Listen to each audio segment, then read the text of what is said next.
I believe the greatest advancement in technology that's going to help the consumer experience will continue to be the evolution of addressable television. I also believe that over-the-top and IP-based targeting will allow for brands to have a more interactive creative for consumers as well. Location-based technology within the retail environment, understanding what products people are looking at in store, and being able to interact with people in the aisle. The other thing that I think is interesting here at CES is applications of the Amazon Echo and Google Home to connect various parts of the home experience. What I think is going to happen is that these tools will become the operating system for the connected home, which will connect your television experience to your tablet experience, to audio, to all the functions of your home. One would be dynamic creative, or the drive of the industry to marry data and creativity together to create more relevant consumer experiences is certainly one. I think the second is this notion of machine learning and artificial intelligence. It's the ability to drive through data that's known about a particular user in an anonymous way, better consumer life cycle, better consumer journey. It's strange. The one that I think that will change it most is the one that we have. It's a cell phone. When you think about how much we continue to do on our mobile device, whether it be shopping, whether it be watching television, it's completely changed the way that we live. And I also think what you see with the new Echo or Dot, when you think about voice recognition and the way that we use that, whether it be through search or whether it be the way that we shop, but it changes the way that I think we're going to truly make technology intelligent. And that journey will continue.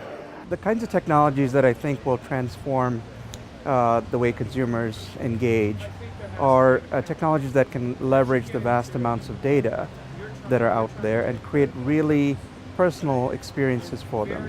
Whether it's with media or advertising, just really make it individual and personalized.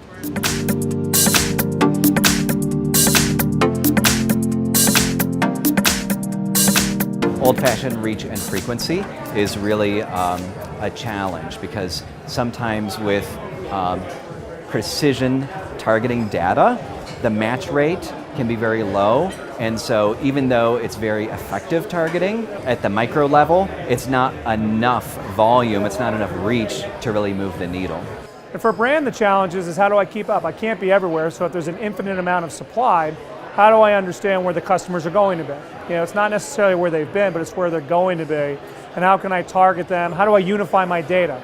We have so much data that's coming at us from the consumer experience, whether it's first-party data that our clients have or third-party data that's available in the market. The data is very hard to use and apply unless it's unified and applied to one singular ID. And so brands need to understand the effectiveness of data, so what data is valuable to them, and then how do they use that data across all the different devices. Today things are still very siloed, but the technology continues to advance for brands to be able to take a single data source and apply it across all the channels that consumers are consuming content on. Best of breed technologies are sort of different depending on the vertical that you're looking at. So if you're looking at technologies that are really good in the addressable TV space, those are different than the technologies that are really strong in the display space, which are different than potentially ones in the social space or the video space. And so the bringing together of those technologies as sort of system integration is complex, it's difficult, and there's very few companies that can do that well.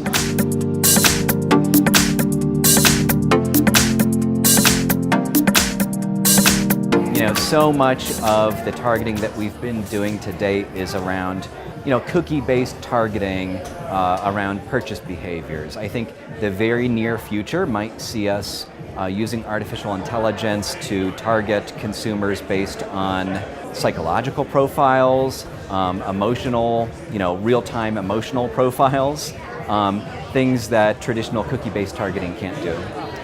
I think the biggest thing you're going to see is the consumer wants it easy, they want it fast, and they want to be able to buy things the way that they feel comfortable with. that can be different across a variety of, so I think we'll see a completely change in terms of what the cycle has been, whether dealerships go away in auto, or maybe we keep a dealership, but the way that people engage with the actual brands is going to change. What we're going to get to is actually an experience where literally every advertising experience is a retail experience. It's an opportunity to see content or see advertising and immediately act on that in terms of your ability to purchase goods. The instantaneous opportunity for brands to be able to put their ads or their products in front of consumers, and consumers to take action immediately, whether they be in-store or online, is really what consumers want. So it's an easier capability of buying.